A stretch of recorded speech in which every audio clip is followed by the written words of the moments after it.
Kemakmuran yang adil dan merata untuk seluruh masyarakat bangsa ini ternyata hanya sebatas angan-angan dan cuma jadi impian.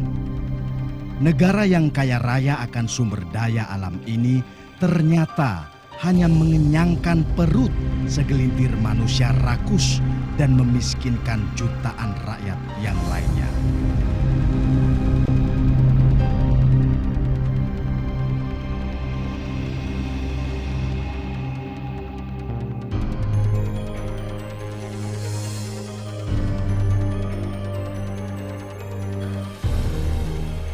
Sejak puluhan tahun lampau, hutan-hutan Indonesia, tempat habitat dari berbagai jenis satwa, dirusak keberadaannya demi dorongan ambisi yang tidak manusiawi.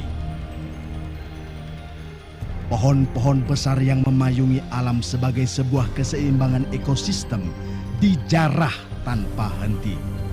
Perusakan alam tanpa adanya kesadaran untuk menanam kembali hutan yang telah dirambah, pada akhirnya menghadirkan bencana serta mengakibatkan penderitaan dan kerugian bagi rakyat dan negara.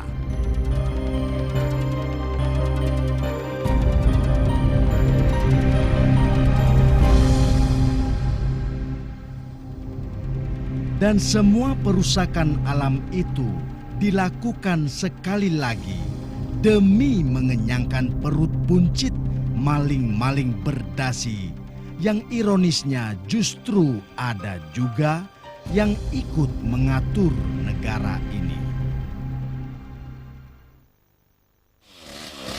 Penebangan hutan secara ilegal adalah sebuah tindak kejahatan. Sudah menjadi rahasia umum bahwa praktek-praktek itu merupakan suatu jaringan mafia yang sulit diberantas karena di dalamnya bermain aktor-aktor ulung berkedok penegak hukum dan pejabat.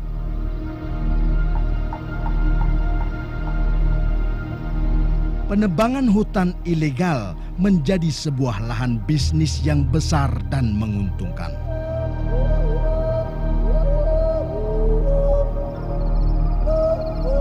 Penebangan hutan secara tidak sah ini menjadi semakin marak karena industri kehutanan tahun 2002 membutuhkan bahan baku kayu sebesar 63 juta meter kubik per tahun, sedangkan produksi kayu legal hanya mencapai 12 juta meter kubik per tahun.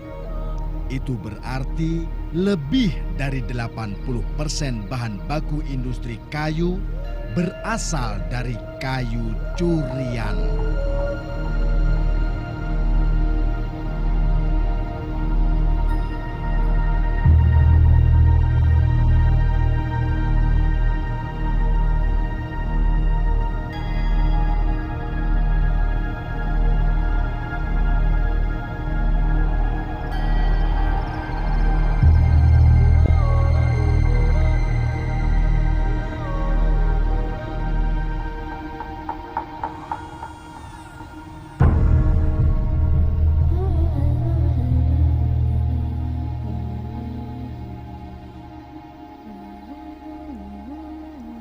Kebutuhan yang besar itu merangsang keserakahan segelintir orang, mulai dari para cukong yang notabene adalah oknum anggota wakil rakyat yang maunya disebut terhormat itu, para pemilik pabrik pengolahan kayu berskala besar, oknum pegawai instansi kehutanan sendiri, oknum syah bandar, dan oknum penegak hukum.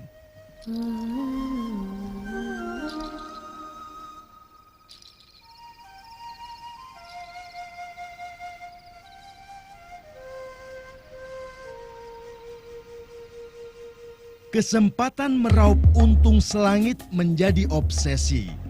Lalu mereka melakukan praktek haram dan menyengsarakan rakyat.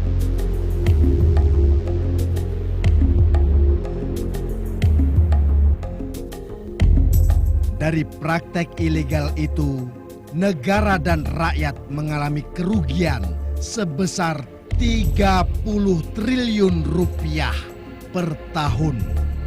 Belum termasuk hilangnya fungsi hutan dan kelangsungan hidup keanekaragaman hayati yang ada.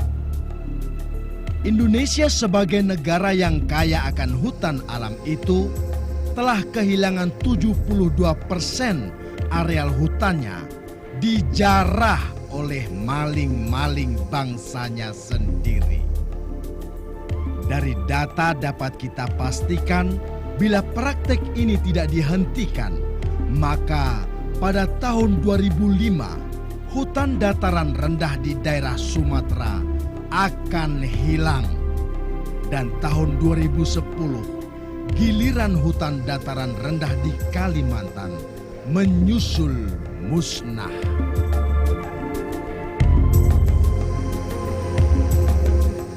Pemerintah kita belum bisa berbuat banyak.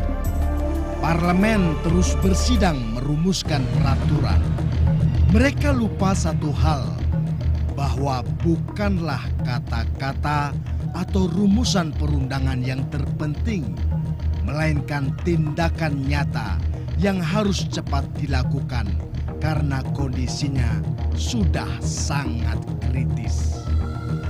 Areal hutan kita semakin berkurang dari hari ke hari. Bila parlemen kita bersidang selama 10 hari saja untuk membuat peraturan untuk mencapai solusi bagi bangsa ini, maka pada akhir persidangan hutan kita telah lenyap sepanjang jarak antara Jakarta Bogor. Lalu untuk apa sidang itu? Apa manfaatnya bagi anak bangsa? Bisa dibayangkan betapa parahnya. Meski sudah terlambat, jangan biarkan aksi si raja maling hutan semakin merajalela. Maka tidak ada kata lain selain hentikan sekarang juga. Hentikan penebangan yang merusak hutan. Saatnya kita kerjakan apa yang bisa kita kerjakan. Seret raja maling ke meja hijau. Jika tidak, tak akan lama lagi bangsa ini mengalami kehancuran yang luar biasa. Jangan tunda lagi. Selamatkan bangsa ini untuk generasi mendatang.